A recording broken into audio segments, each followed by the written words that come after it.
As you bring the stock to a simmer, you'll notice that the water becomes murky. It's important not to stir the stock or let it come to a boil, so adjust the heat downwards as necessary. Don't worry about the murkiness. This is due to the dissolving proteins in the meat and bones, and as the stock cooks, it will become clearer. You'll also notice that impurities and foam begin to rise to the surface as the stock heats up. These will need to be gently skimmed off.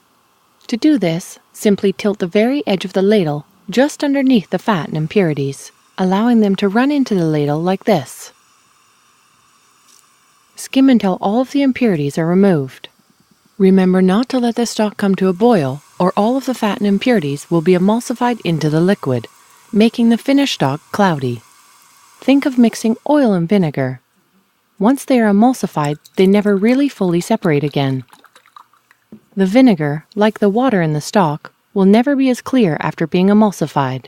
We want to remove the fat and impurities from the surface, not emulsify them. You can see one stock is cloudier than the other. This one has been boiled and is cloudy, greasy, and lacks defined flavors.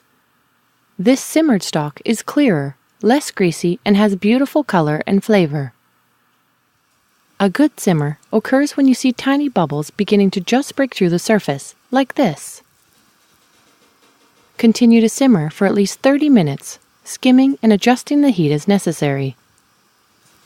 If the water level drops below the bones, top up with cold water, as the only way to extract the flavor from the bones is if they are fully submerged. Just make sure to add the water slowly so you don't disturb the stock.